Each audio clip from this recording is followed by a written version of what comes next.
To welcome everyone to today's seminar. My name's Nancy Holm. I'm the seminar organizer and also the sponsored research coordinator at ISTC. Today we continue with our sustainable seminar series, which is focusing this semester on water quality, water use, and reuse.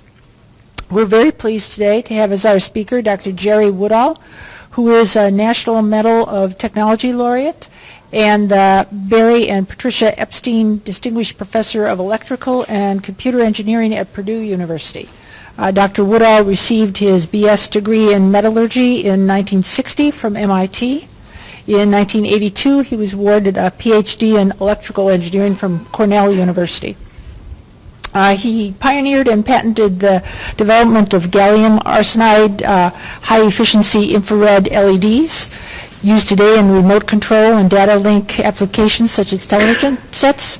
This was followed by the invention and work on gallium aluminum arsenide hydrojunctions used in super bright red LEDs and lasers, for example, in CD players and short link optical fiber communications. He also pioneered and patented the gallium aluminum arsenide and gallium arsenide hydrojunction bipolar transistor used in, for example, cellular phones. So, in addition, he pioneered the pseudomorphic high electronic mobility transistor, state-of-the-art high-speed device also widely used in cell phones today. So the technological and commercial importance of his work led to the 2000 Nobel Prize in Physics for hydrojunctions, which was awarded to Herbert Cormier and Zor Alferov. His demonstration of gallium aluminum arsenide and gallium arsenide hydrojunction led to the creation of new important areas of solar state physics, such as superlattice, low dimension, mesoscopic, and resonant tunneling physics. Now, more recently, in the work that he will discuss with us today, he has invented and developed and published a breakthrough global-scale green energy storage technology in which bulk aluminum-rich alloys split both fresh water and salt water into hydrogen gas on demand, thus obviating the need to store and transport hydrogen. So Dr. Woodall's research efforts have been recorded in over 350 publications and 25 issued U.S. patents. His accomplishments have been recognized by numerous awards, including the 2001 National Medal of Technology awarded by the President of the United States. So we're very pleased to have Dr. Woodall here with us today, and I'll let you begin. Thank you.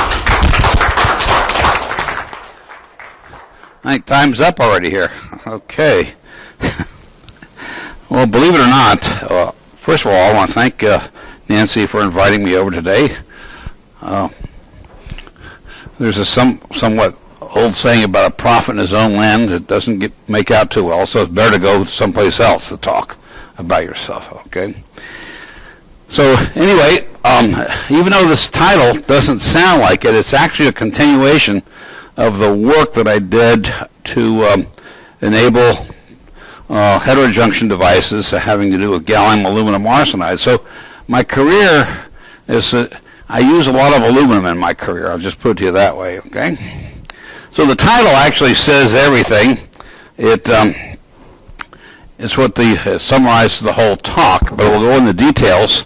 I'm not sure I'm standing in the right place for the camera, but I guess they can pick me up. Let me get used to this thing. Good. So,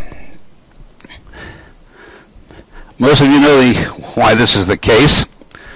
We do not have a large-scale global hydrogen energy economy right now. Even though President Bush wanted to have one, it didn't work out, and there were several reasons for this. No, the hydrogen has a low volumetric energy density, and I will show you a graph that explains that in a few minutes. As a result, if you want to have something that holds a lot of hydrogen or have a lot of energy density, you have to put it at high pressures. And that's turns out that that's expensive. So you can cool it down to 4 or 5 degrees Kelvin and liquefy it, But even the energy density there is not very high, and I will show you the graph of that in a second. And so because of this low energy density, volumetric energy density, hydrogen gas is both dangerous and expensive to transport. So we put upon that what most of my colleagues tell me who are in this business, that future global scale energy economies will have to have three features. One is that it has to be recyclable without a loss. And of course, every time you drive your car with gasoline, it's up in the atmosphere and gone. So clearly, the word future is key here. The other two have to do with safe storage and safe transport. And looks like that rules out hydrogen, but not necessarily. So the solution is to use a safe, cheap, abundant, high energy density material for the storage, the transport, and recycling that can react with water to make hydrogen on demand. Is there such a material? You bet. It's aluminum. Now I want you to squint to this chart. There's laser pointer is which one of these things? The top. Oh, there it is.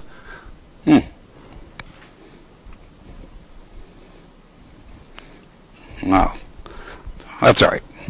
So, at the top here, this is a chart that we plot volumetric energy density, megajoules per liter is the scale. The horizontal one is mass energy density. And there are several things I want you to note. There's a lithium-ion battery down here. It's great for this little laser pointer, but it's not going to work in your cars very well. The energy density is just way too low. Goodness is way up here in the corner. That's where you want to be. You want lots of volumetric energy density, and you want a lot of mass energy density. Well, hydrogen would be good except for one thing. It's way over here on this side, which means it's got a good mass density. But look, if I put hydrogen into 1 atmosphere container, its volumetric energy density is close to 0 on this scale, which means it's not very good. So I can compress it. I can do a little bit better. 700 bars times 14, so it's a big number. And there's liquid hydrogen. This is it. So it's great from a mass storage point of view, but it's not so good from a volumetric point of view. But if we go over here, we have aluminum, which is not as nice as hydrogen, but it has a wonderful volumetric density, which is important if you're going to put it in vehicles or stuff like that, so you don't have to have a big volume to store it in. Silicon's not too bad. Anthracite's not too bad, but we don't make much of it, and it's fairly expensive, and it's, of course, not green. So all the things that we use are down here, kerosene, gasoline. So they're sort of a compromise between volume and mass density. But take this home. It's a take-home message. You can't get by this. This is a thermodynamic limit right now, and that's all you're going to get out of it. Zinc air is pretty good. I use zinc air batteries in my ears so I can hear a little bit better once in a while. So anyway, that's the story that tells you mostly what's going on. So since I have graduate students, I always make them do an outline. So there's an outline. So now let's talk about energy density and technology sustainability, because that's part of what you folks do here. Let's go back to that chart and break it down a little bit more. So let me face my prompt here. So let's take a look at the energy density of aluminum going to heat hydrogen via splitting water, which I will show you how that reaction works in a minute. I'll compare it with diesel and liquid hydrogen. So notice that hydrogen has a 1 kilogram of hydrogen gas will give you 142 megajoules, which is close to 40 kilowatt hours. And since I pay my electric bill in kilowatt hours, I tend to like to think in terms of kilowatt hours. I'll go back and forth to BTUs once in a while in the talk. 1 kilogram of aluminum makes 111 grams of hydrogen from 2 kilograms of water. Okay, so that gives us about 4.4 kilowatt hours per kilogram of aluminum. But if I put aluminum in a gallon container, which weighs about 10 kilograms, I can get 44 kilowatt hours as hydrogen. You can see, if you compare that to diesel, it's 37 kilowatt hours, and a gallon of liquid hydrogen is only 10 kilowatt hours. And because of that and the compressed hydrogen problem, we don't have a hydrogen energy economy yet. Now, either you take it as good news or bad news. Half of the reaction by splitting water with aluminum gives you heat. And that's about 4.4 kilowatt hours per kilogram of aluminum. So the total energy out of a kilogram of aluminum expressed now is a mass density is 8.8 kilowatt hours per kilogram. Coal is, bituminous coal is 6.7. We'd had that on the chart before, but I thought I'd emphasize those. Now, the key thing about aluminum is, as I'll say it over and over again, is that once we convert it to aluminum oxide or aluminum hydroxide, we can electrolyze it back to aluminum. It only takes 12.9 kilowatt hours to get a kilogram of aluminum back. So the total energy efficiency is 67%. The total energy efficiency for coal is about 10 to the minus 11 because it takes a long time to make dinosaurs and other things and fossilize them to get the carbon back out. Now, the energy efficiency of splitting water with aluminum is only 34%, and that's comparable to current electrolysis of water. So we will not be interested in trying to compete with doing water electrolysis or cracking methane gas with reforming it with steam, because that's cheaper. And as long as you don't worry about the carbon footprint, which you may or may not want to do, so we cannot beat the efficiency of electrolysis or reforming natural gas into hydrogen using water. Yeah. You mentioned two energy figures. One is 4.4 kilowatt hours. Yes. What are those two different energy? Well, so the total energy for taking aluminum to aluminum oxide or hydroxide is 8.8 kilowatt hours per kilogram. So if you do it via splitting water, half of it's the heat of combustion of hydrogen, and half of it's heat, just plain old heat. And the first one is 4.4. Yeah. So 4.4 is what you get out in the higher Gibbs free energy value of hydrogen. Thank you. Okay. I'm sorry? No, these are measured numbers. That chart I gave you, the one before, these are measured values. Okay? I'm just taking this aluminum and converting it back to kilowatt hours. And so those are measured values. Now, when I get to our technology, we don't have 100% yields. We have about 85% yield, so we don't get all that 4.4 kilowatt hours of heat or energy of combustion for the hydrogen. So let me tell you an important fact about aluminum, because I've claimed it satisfies all three of the criteria for a future global energy economy. So you go to a place where there's bauxite.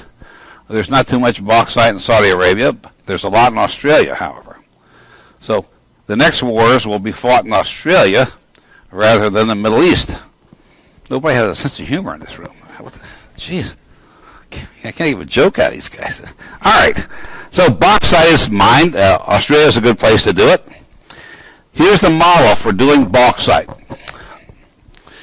So what the companies do is they chemically clean it up with a Bayer process, it's called, to 409's purity, 99.99% pure. And then they size it to a mean particle size of about 120 micrometers. So if it's done by Alcoa in Australia, it gets shipped to 9 smelters around the world where electricity is cheap. Okay? And so there's a guy there with an order form. So Budweiser says, look, I want 2% magnesium in my beer cans. So they throw in magnesium to the high purity aluminum. They pass the current through it, and out comes aluminum with magnesium in it. Subaru wants 2% silicon. The point is, once you make all these different kinds of aluminum, nobody wants it anymore because the model is getting it pure first, and then as aluminum oxide or hydroxide, and then smelting it with whatever the customer wants. I'll say more about that later. So, as a result, thank you, most of the aluminum products, spent aluminum products, are sent to scrap yards. Yes, you'll see, ads saying that we're recycling aluminum, but the amount that we recycle is only about 5 or 10% of the scrap that's out there. Now, aluminum, unlike iron, does not rust, which is why it doesn't split water easily. And so with all this aluminum that's lying around, some with magnesium, some with silicon, nobody wants it because now I have to chemically dissolve it back to aluminum hydroxide and take it through the process, the bare process. And that costs just as much money to do that as to dig it out of the ground to begin with. Okay? And that's the story. I got it straight from the manager's mouth down in Alcoa. What about sustainability? Well, the word reserve is usually a sacred word for those who are in the petroleum business or fossil fuels, and it's also true for aluminum. So the current reserve is considered economically recoverable, and the plant's crust is about 10 to the 13th kilograms as aluminum. Okay, so from that aluminum, if you split water, you can get 1.2 times 10 to the 12 kilograms of hydrogen. 40 kilowatt hours per kilogram of hydrogen. You end up with about 5 times 10 to the 16th watt hours of hydrogen energy. Or if you like to read the charts about the annual energy consumption of the United States, it's 170 quad BTUs. So right now we consume about 100 quad BTU for everything we do in the United States. The world is about 440 quad BTUs. So the point is, since we're going to recycle it, there's a lot of it there. We're not talking about a rare material or a metal that's not easily gotten to. So right now, the smelters are making 32 billion kilograms from bauxite. The price of aluminum has dropped, so Alcoa has shut down their smelters to drive the price back up. Good old Samuelson economics here. However, as a result of it not rusting, there's 400 billion kilograms of this stuff lying around, impure elemental aluminum available for recycling. Now, if I use it, I don't have to clean it up. All I got to do is melt it with what I'm going to show you in the rest of the talk, okay? So we have an inventory that's enough to supply 12% of the U.S. annual energy consumption. Okay. All right, so I said that when you saw the title of the talk and you heard my long introduction here, it turns out I worked on gallium aluminum arsenide. So we made heterojunctions that changed the world of transistors in a sense and made this laser and a lot of other things. But in the process of doing all that, I discovered that if I had this aluminum that was left over from the runs, we used a technique called liquid phase epitaxy, which is nothing more than like putting sugar in water and dissolving it at high temperature, letting the water evaporate or cool it on a string, and you get crystals. In the case of gallium aluminum arsenide, you have a liquid of aluminum, mostly gallium, aluminum and arsenic. You heat it up, you stick a wafer of gallium arsenide in it, cool it, and you get a nice layer of gallium aluminum arsenide. So what happened was I used to save these things, the crucible, so I would wash out the gallium, leftover stuff, and save it. When I started working on gallium aluminum arsenide, I noticed that when I add water to the mix, it went boom, a big explosion. Heated, hydrogen came off. It took me a while to figure it out. So what happens is a simple high school chemistry reaction. 2 aluminum, 6 water, gives you 3 hydrogen gas, 2 aluminum hydroxide plus heat. It's as simple as that. Yes, sir. I'm a lot of what you're saying is a little bit of my pay grade, but you continue to talk about water. Yeah. Is it Yes. or clear water, or is it drinking? Salt water, putrid water, urine, you name it. Anything will work. I won't do the urine demonstration at this lecture, if you don't mind. I don't think it's appropriate for this crap. But that's a good question. The whole point is, this stuff works with salt water.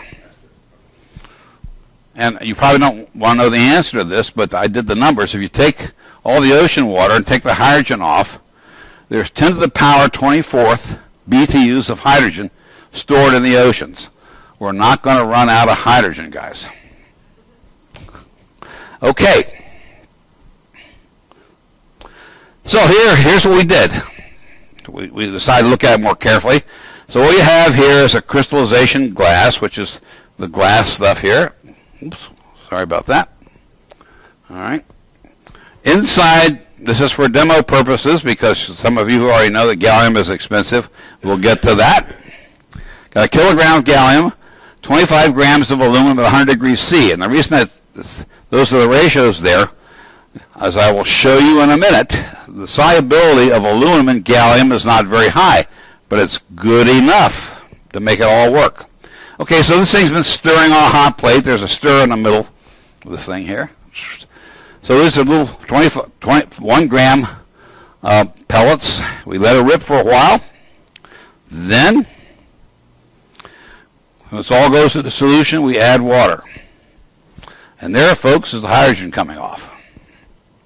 Those are hydrogen bubbles. It's not boiling water, because one could think it might be, but it's not. So that's all hydrogen. So those 25 grams of aluminum make about 33 liters of hydrogen at 1 atmosphere. Okay, so you finish up the reaction, let out the aluminum trihydroxide powder in the beaker after the water evaporates away. You get this nice white powder, which is, as I said, aluminum trihydroxide. It's nothing more than aluminum oxide with 3 water molecules hanging on, water of hydration.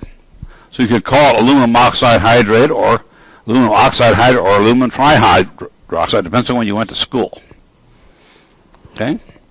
Nice white powder. It's actually, if you use, high purity aluminum in distilled water, this aluminum oxide has value in a semiconductor industry. They use it to package silicon devices.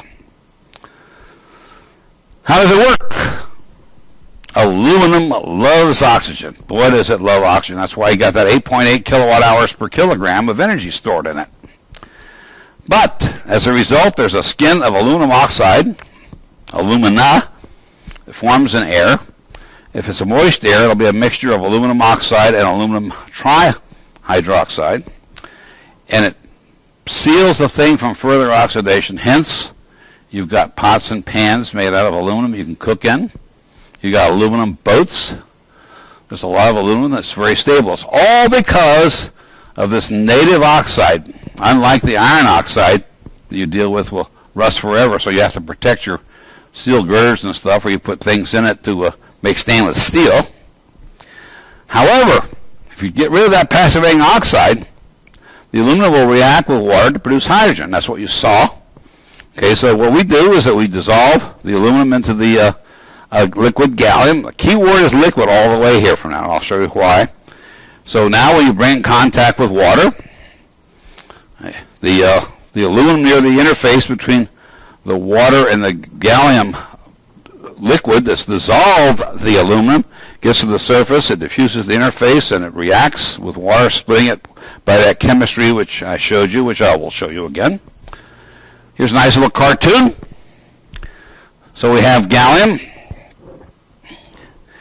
Here's our liquid gallium. Here's the little balls of aluminum dissolved in here. The ones that are at the surface, here's water on top. So we get hydrogen bubbling off, as you saw, and we get aluminum hydroxide gel in the water, which we recover. The gallium is inert.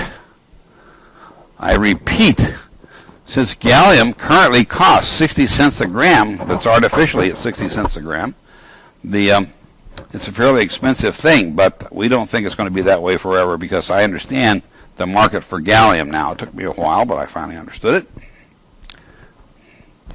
Yes?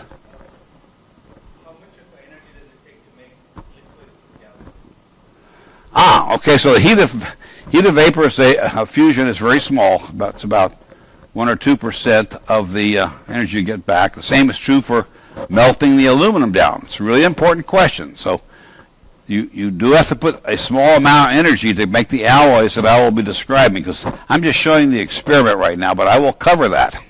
Thank you for your question.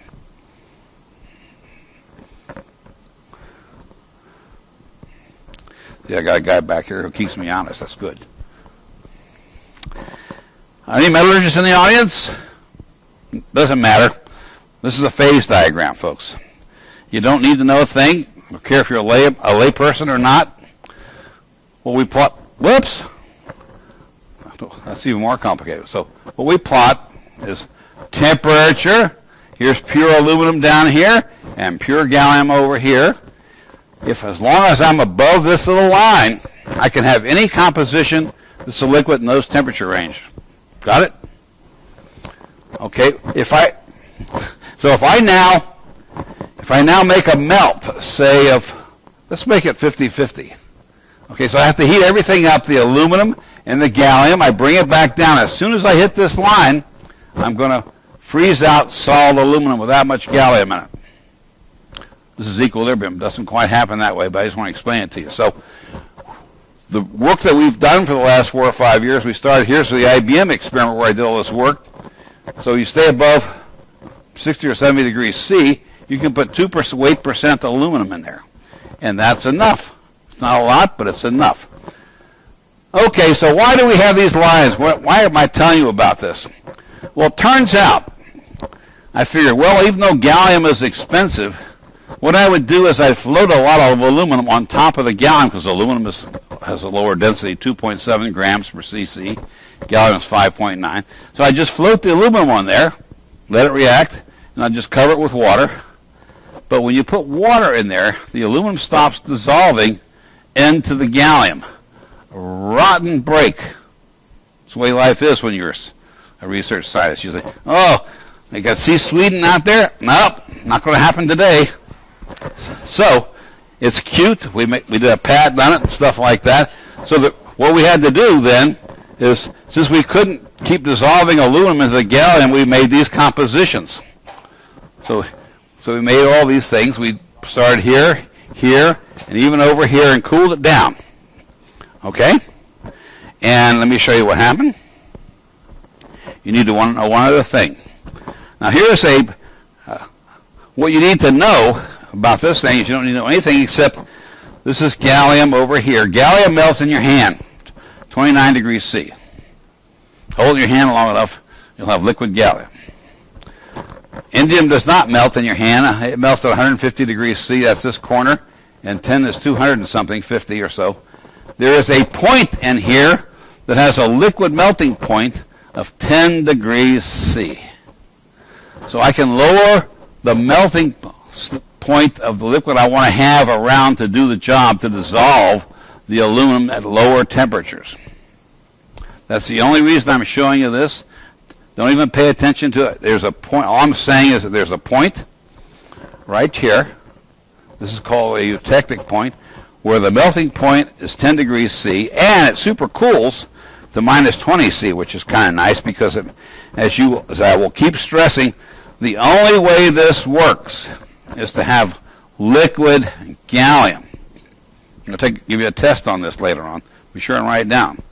Because if the gallium is solid, nothing happens. Okay? Here's some chunks. 28% aluminum, 72% gallium. It looks solid.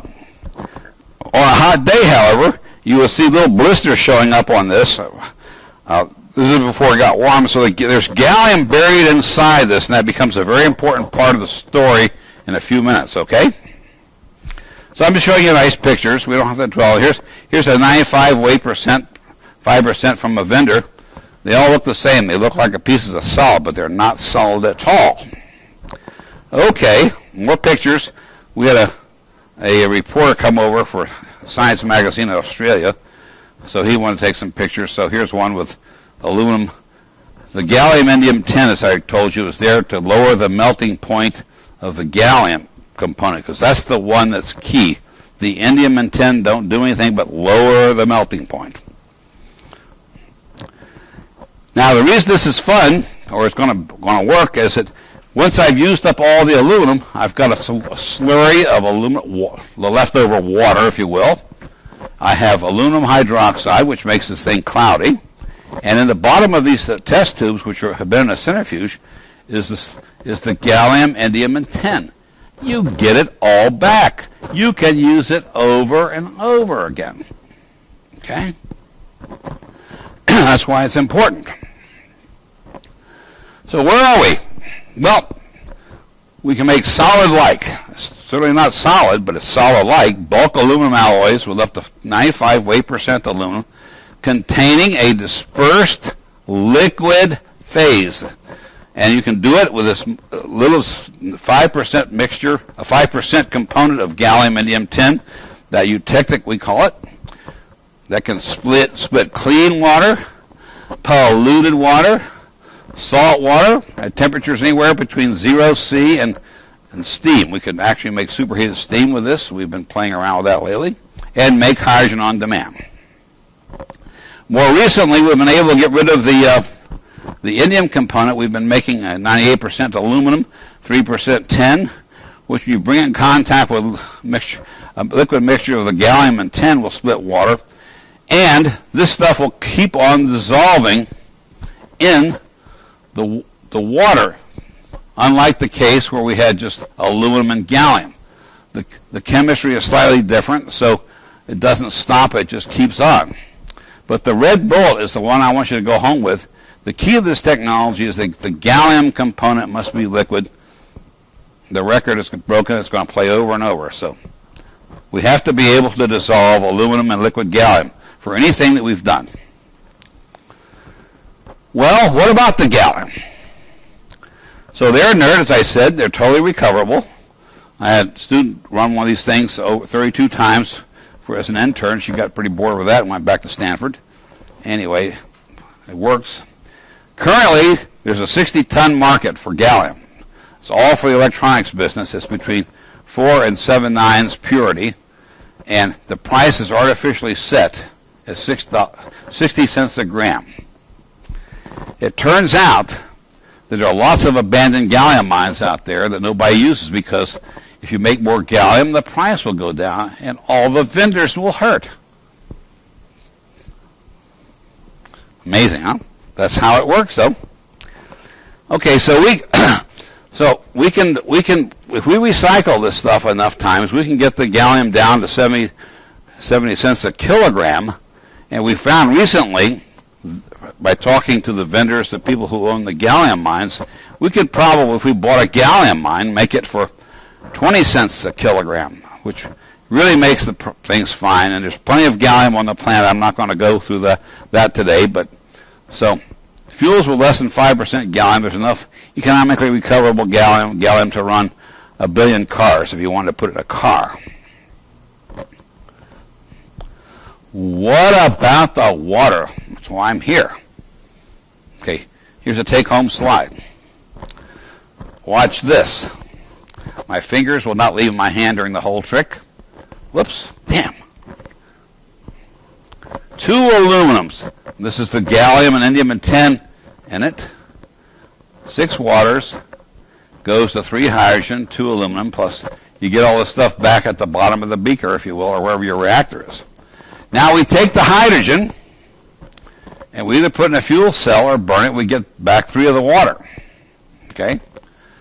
Now, remember, so it includes salt water, so I can put this thing next to in the Atlantic Ocean or nearby the land and just run salt water through this stuff and get plenty of potable water. So this comes back as potable water. So I take the aluminum hydroxide, you heat it up, you get this back as potable. So if you're doing electrolysis, you get the aluminum back. So you get all the water back and you get all the aluminum back by doing electrolysis.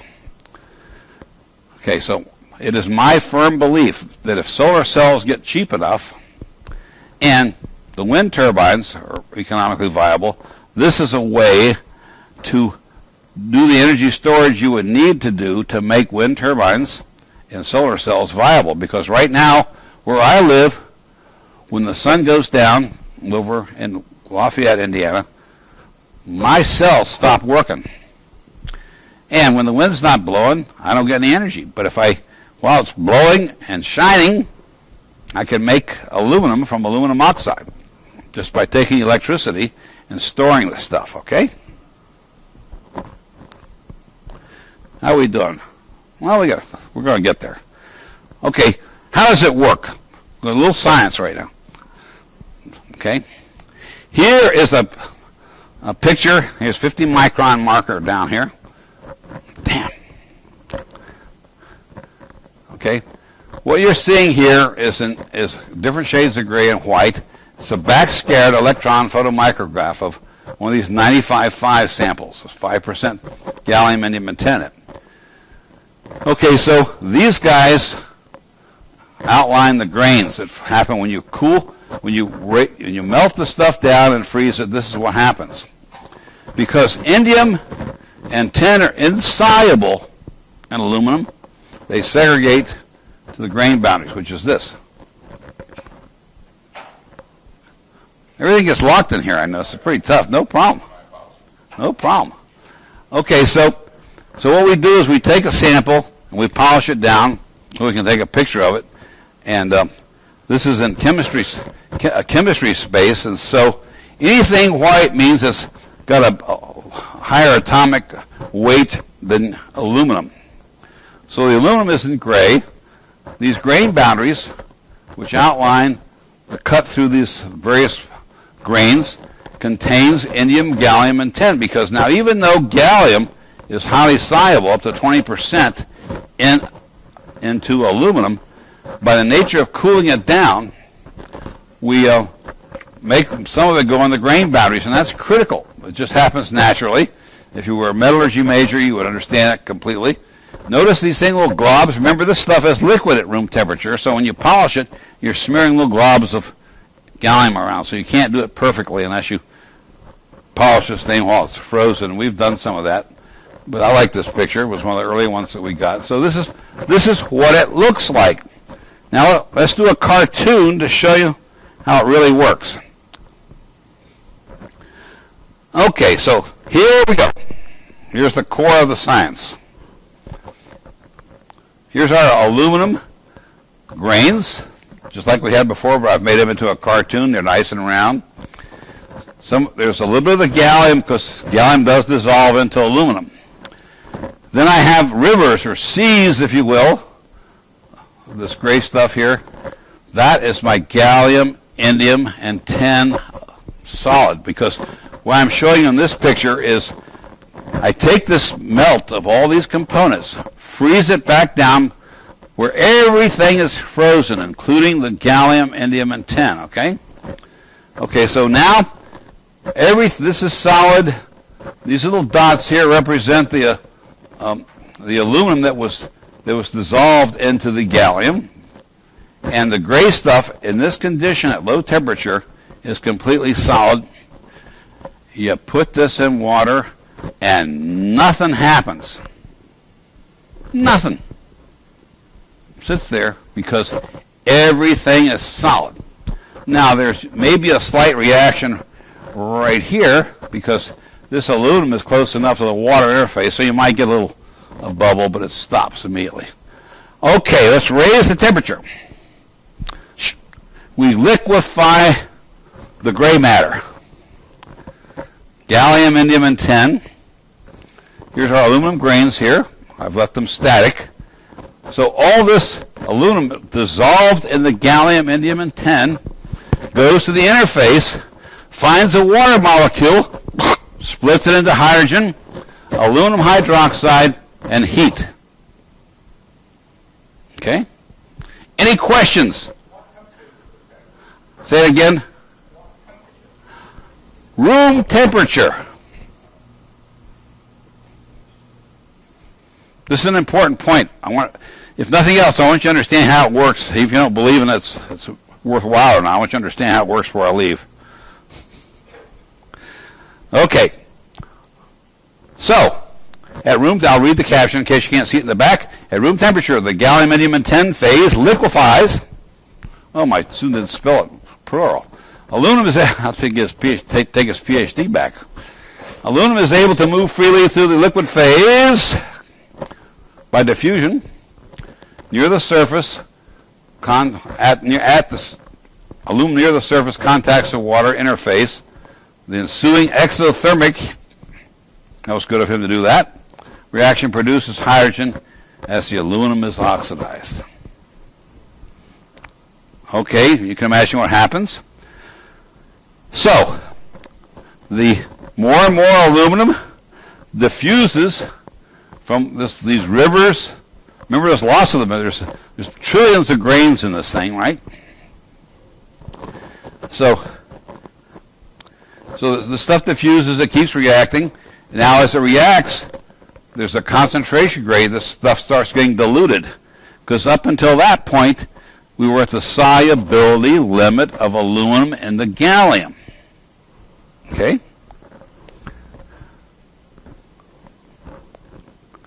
Okay, so now I try to cartoonize this by showing you fewer dots than I had.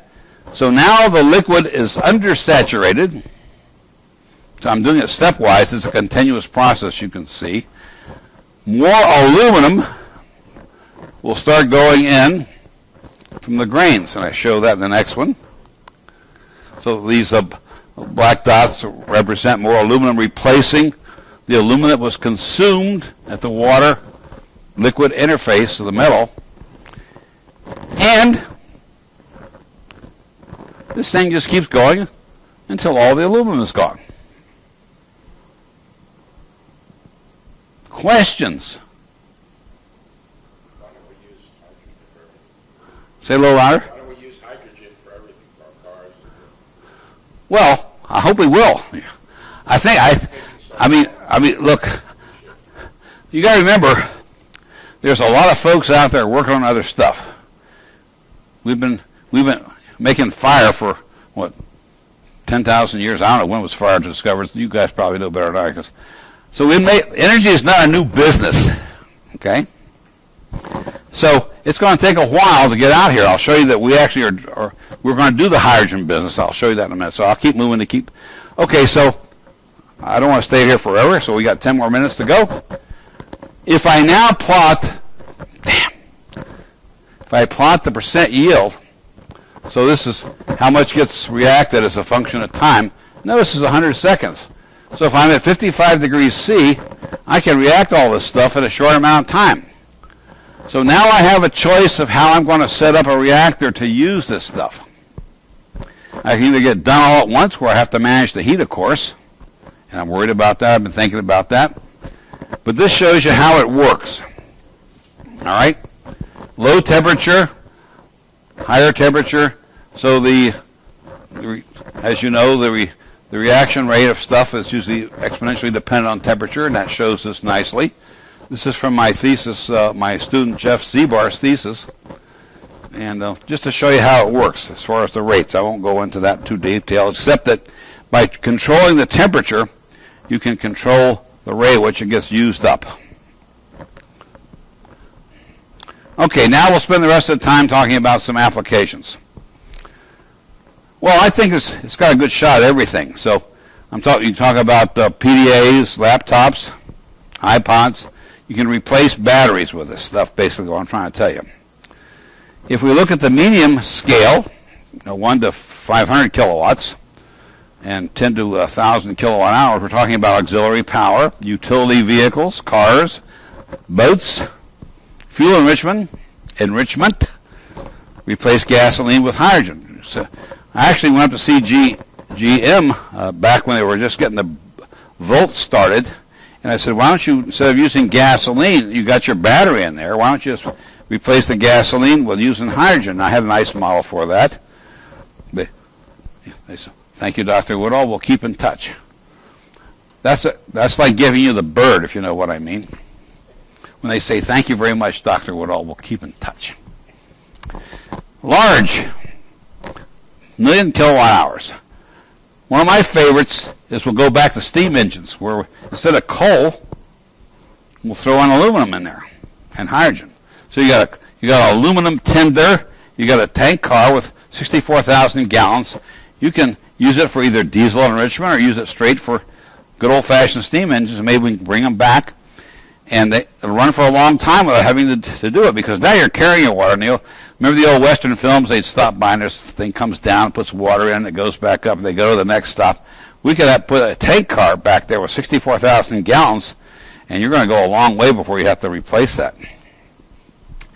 Now, in red down here, you can read the rest of this. Well, so in December, I started a new company. My CEO insisted it be called Woodall Tech. Blush. Anyway, we are going after the hydrogen market. Currently, there's $150 billion a year just for hydrogen. Never mind applications.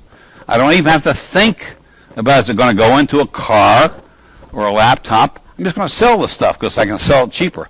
And the reason is tank hydrogen costs $100 a kilogram, and we can, our process, worst case, we can do it for $50 a kilogram. I say that's a pretty good profit margin if we can pull this off. And so you're looking at what we're going to be doing, sharing that with you right now. This guy here is being worked. We were designing reactors and stuff.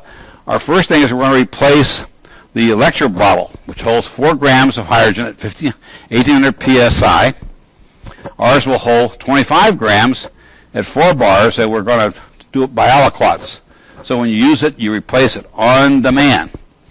Not high pressure, more hydrogen. We'll see how it goes.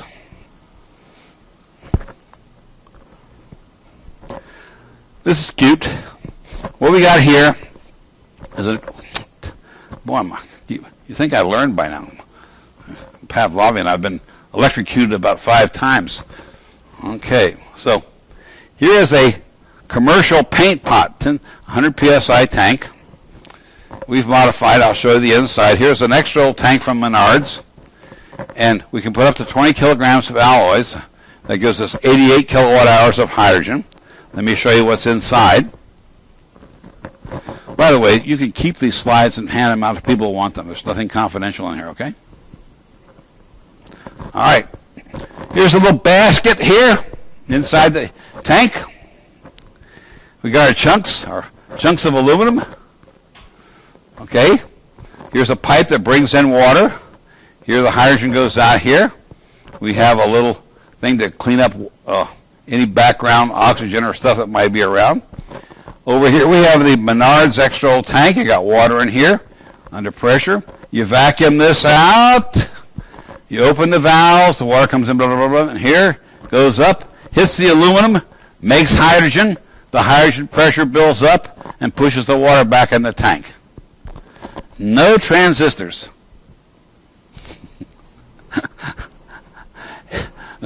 We thought of this from the toilet flush idea because there's no transistors in my toilet. I don't know about yours.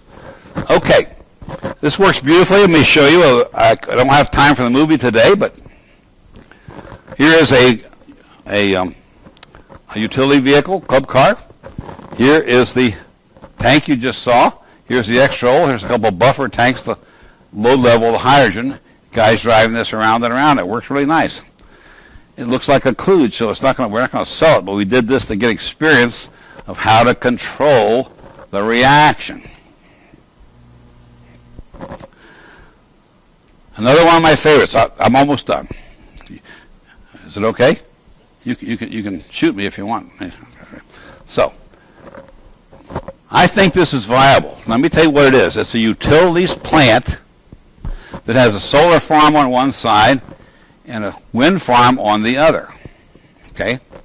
So when the wind blows and the sun shines, what you do over here is you do electrolysis, the recycling of the aluminum. Okay? Here's the reaction tank.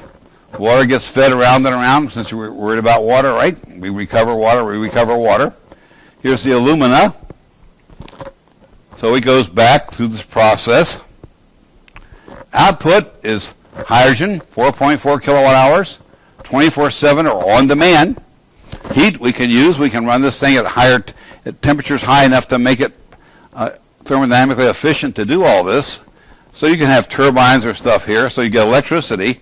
And if your stockpile of aluminum does not runs out, you can just use what you've been doing. So clearly we can integrate intermittent electric power into a utilities company this way. Okay? Suppose you want to live out past where there's electricity. Well, it's hard to do in Indiana, but suppose this is actually the point of my talk, actually. So the point is, you could go off the grid very simply by having a source of water. Could be salt water, could be any kind of water. Run your septic tank in there. I don't know. So now we bring in fresh alloy.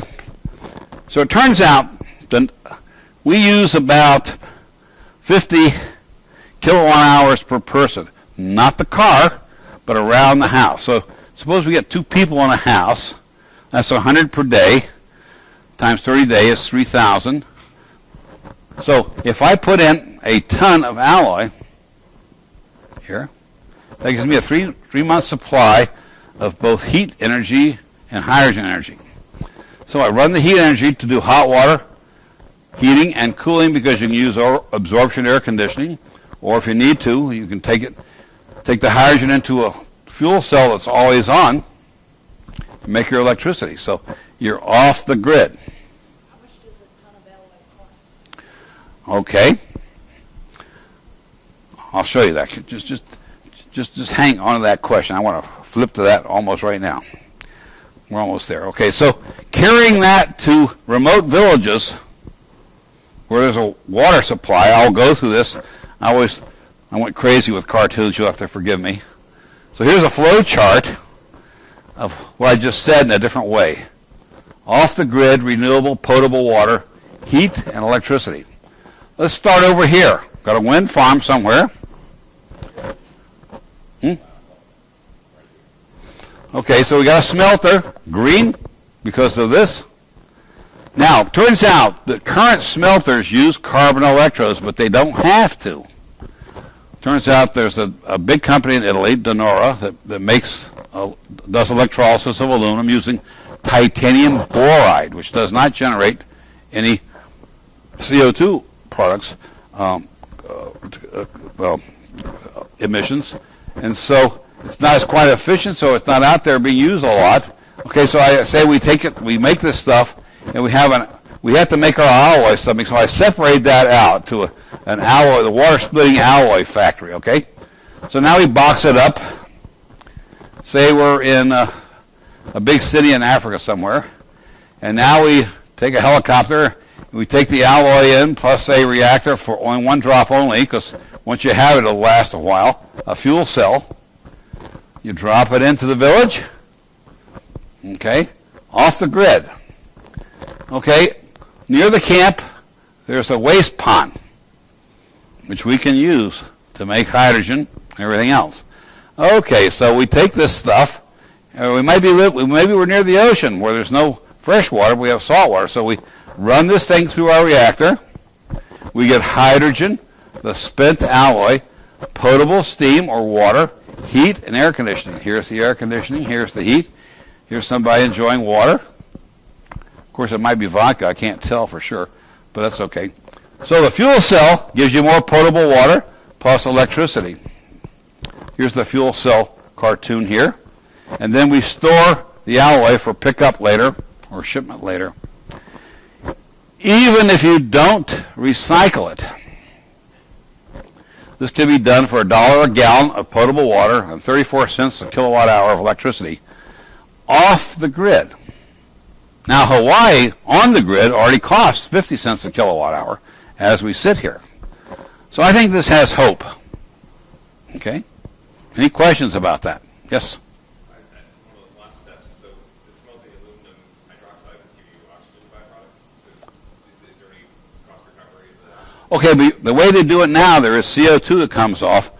but it's a lot less than about a third of what comes off for coal. Okay, so it's greener at this stage.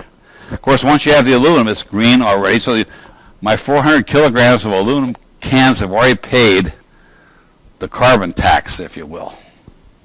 But that's just I'm just waving my hands here. But it's a very good question, because the aluminum industry doesn't want to pay any more than it has to smelt, and nobody shut them down for smelting yet with carbon electrodes.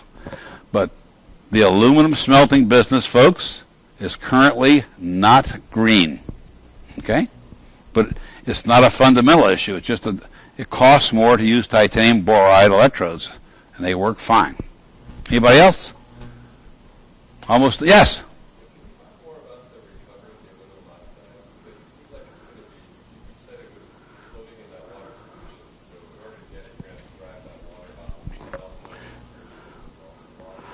Okay, so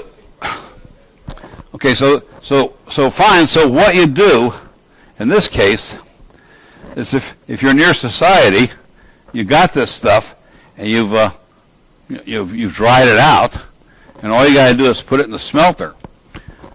Now, there's a caveat. I told you the model that the guys are using now is 4 nines, but I don't need 4 nines. I can use 2 nines. So as long as I can buy a smelter somewhere, and so the aluminum oxide is easily separated mechanically. So what you do is you separate out the gallium, tin, indium, and then all you have left is the suspended gel, if you will, and water, and you evaporate that, and then you've got it. You don't have to do anything else to it. Say that one more time.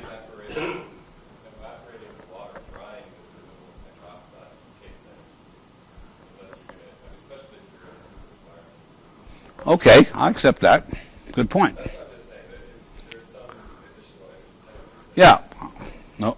Accepted. Good. Thank you. Anybody else?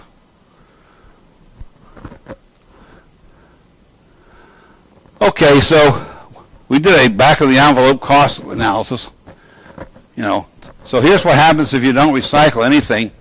Per kilowatt hour total, the 8.8 kilowatt hours total, this is not just the hydrogen, it will cost you $1 per kilowatt hour with the current rack rates for aluminum if you just buy it from a supplier. Okay?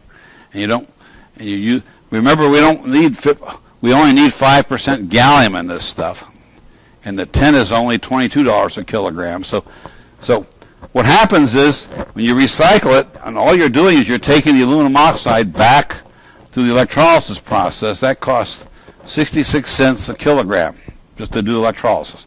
That's the number the guy gave me from Australia, from Alcoa, okay? Okay, so what you do is you work your way down this curve until you get down to 10 cents a kilowatt hour or so. You can get below it.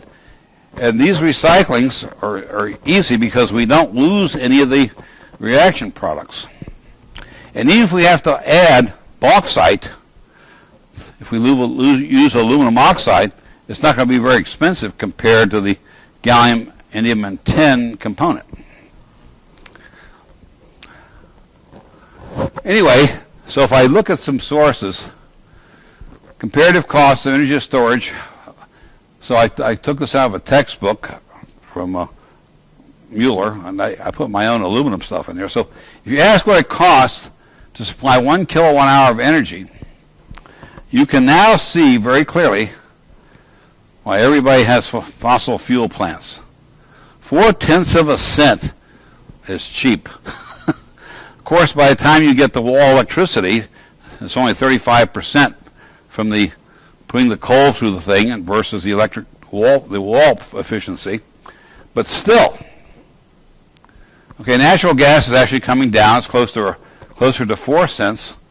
I'm including here where we use scrap aluminum only, and we have found a low purity source of gallium. I won't go into the assumptions of that, but we think we can do that. But we still can't beat natural gas making hydrogen. The only thing we can beat are the guys who are transporting hydrogen in tanks. We can do it cheaper. Gasoline, No longer $3, guys. Lithium-ion batteries. If you own a Tesla, if you decide to buy a Tesla, and you want to do that, Roadster, the salesman will say, hey, at night the electric charging costs are very small. He doesn't tell you that $79,000 goes in the batteries that go into the Roadster, and they only last 400 cycles. So by the time you do the averaging all that, a lithium-ion battery, in a Tesla anyway, costs you $4 a kilowatt hour to use. Of course, if you're Jay Leno, who cares?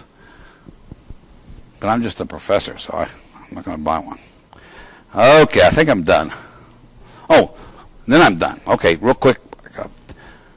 I just want to show you, I showed you the case for the utilities company where you're recycling the aluminum hydroxide with wind or solar. Here's a general case. So here's our Hall plant over here. There we go. Okay, so we feed the aluminum hydroxide in here. We get the aluminum alloy out. We think we can put everything else in there since the metals are already reduced. There won't be any problem doing that. We haven't done the experiments yet, but we will. You can sequester the CO2 maybe. Okay, you add the water, the reaction. You get back the aluminum hydroxide. You get heat, hydrogen. And so this is a generalized flow diagram of how you can recycle everything. Okay. Last slide. It's my favorite. Unlike a gallon of gasoline, once you use it, it's gone. But if you buy a gallon of aluminum, it's yours forever. You can put it in your casket when you go to the next world if you wish. It'll still be there. Thank you.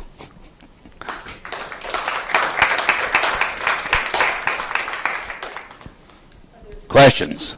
I've taken more time than I should have, but I want to make sure I got everything. Oh, yeah. What are your plans for pilot projects? I'm sorry? Well, say the question one more time. What are your plans for pilot projects using this technology? Okay, the question is, what are my plans for pilot projects? I assume you mean the off-grid stuff? Yeah. We do have, so I'll answer part of your question. As I said, the company's just going to make hydrogen to get it branded first. It seems from a business point of view that's the best thing to do, because when you go to Google, you'll find, hydrogen, you'll find there's about 60,000 sites for run your car on water.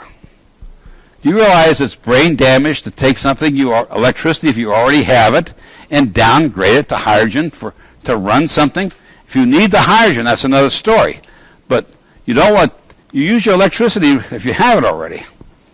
So we will probably move into the off-grid power stores after we get our stuff branded, okay?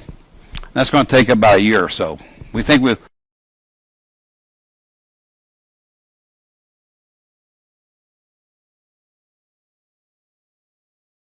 Sorry? We need investors. I'll call you. Thank you. Sir? If you use aluminum as a fuel on board, so what's the biggest challenge for that?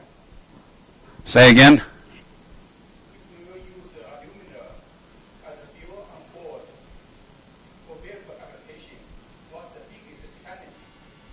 Oh, the challenge? Yeah. Well, so if we're going to go global, which gets back to his question, you have to have an infrastructure.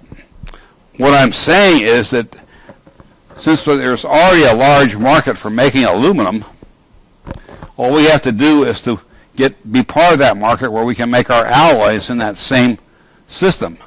Once you have the alloy, all you have to do is design a reactor to control it for the delivery of hydrogen for whatever you want to use it, and to recover the aluminum hydroxide. Big deal. And those are the challenges. Also, if we're only going to use the heat, whatever system that we set up, we're going to have to worry about heat management. Because remember, half the energy of the water splitting is heat. But I've already talked to guys who are working on projects for the underwater unmanned vehicle, they want to use heat from this stuff to run, not the hydrogen, they want to put it into a Stirling engine and just use the heat and get rid of the hydrogen because the Navy wants it to be real quiet. Stealth. I'm not sure I answered your question properly, but there are challenges. But the alloy is not one of them. It's the system's challenge. Yes? Also, I'm thinking as a political challenge. Coal lobby, oil lobby, natural gas lobby will all want to protect their market share. Correct. When you're coming in and say if you can come in at a lower price than they can, how would you go about being able to break through that political firewall? Oh, okay. That's a really good question. So my CEO is worried about that. Yeah, I'm just a CTO. You never let inventors run companies. So you got to find a good CEO. And so the point is, we specifically addressed that issue because, thanks for coming. So we addressed that by saying, what market out there, hydrogen is hydrogen. You can't just, so we're just going to sell the stuff. Okay, so if we sell a little bit cheaper, and then Air Products says, he said, who's these guys selling cheaper hydrogen? So you're right. What will happen is it will get branded, and if nothing, maybe the company will be bought out. I don't know. I'm a stockholder, you know. So, but the point is, once it gets branded, and other companies will get interested in these, so they will accept it. I do believe in the paranoid theory somewhat, but not entirely. So I really think in the case of hydrogen, the free market will take care of the problem. Sort of curious about thinking about large-scale grid storage and maybe comparing a scenario like this to existing like sodium batteries or some sort of other sort of battery storage. Okay, so it shows you a lithium-ion battery. When I went to GM, I'll just tell you what they told me at the technical center, because I went to the place where they were working on the fuel cell Equinox. Hasn't showed on the market yet, but they're still working on it. So they were concerned not so much about the hydrogen, but that they had to do the heat management for their cars. And they said, look, if we had to take your research and do something with it, we would try to compete in the battery arena, especially the large batteries. I mean, look, those little AAA batteries are just fine. We would use them for a long time. But when you want to get up 50 kilowatts, lithium ion is. So they told me point blank that they thought that we could take over the battery market if we decide to go that route. And that's all I can tell you. We haven't thought about doing that yet. So I told you this only got started in December. Yeah. There is a center for National Center for Hydrogen Economy at the University of North Dakota. There is? There is a National Center for Hydrogen. Oh, I think I've seen that website, yeah? Yeah, so I didn't know whether you guys Yeah, I think I've seen that. interface with that. But I haven't gone to their meetings, but I know their website. I told you about the company. We're just started, so we have investors. We're in the stealth mode still. You know what that means if you're doing business. You don't want to wave your flag until you're ready. Yes? First, I love the energy that you show about the technology. That's great. It reminds me of my old days in nuclear energy at the beginning, a few years ago. Now, I was wondering, have you approached... Hey, is thorium going to work? Have you approached any of the groups that are normally opposed to technology changes? Okay, I'm thinking that the technology is something easy to sell to all those groups on them have their support early in the business. Okay, we haven't done that, but I will tell you what I believe is that once we show that we can do this well, what I would do is put these things in company vehicles, Hertz, not Hertz, but truck companies where they have a depot and control the supply chain. Because clearly we're not going to have these things in mobile stations anytime soon. Okay, so my view is that if we get to that part of the business, we'll go with the companies where they have their own depot, Walgreens or Purdue chickens, and that's what I plan to do anyway. Anybody else? Federal Express, there's an interview with Federal Express on NPR Yeah. recently, and they were talking about a similar idea. Well, they're already starting to play with hydrogen. I mean, it's nice that they're doing it, but, these are demos. They're cute, just like my little car there, but it's not for real yet. So if you ask me what my vision is, I think this will be in India first, because they have very low-powered cars over there, the Tata cars, and when you get things scaled down there, and if fuel cells ever come online, my 10 gallons of aluminum, or 20 gallons rather, will take you 400 miles in a Tata. Remember, cars going at constant speed, they're lightweight, only take 10 kilowatts or so. I mean, I have a BMW that's got 345 horsepower, but that's only to drag somebody at a stoplight. So when you're running steady state, it's 40 or 50 kilowatts, even in a big car. Being facetious, I'm sorry about that.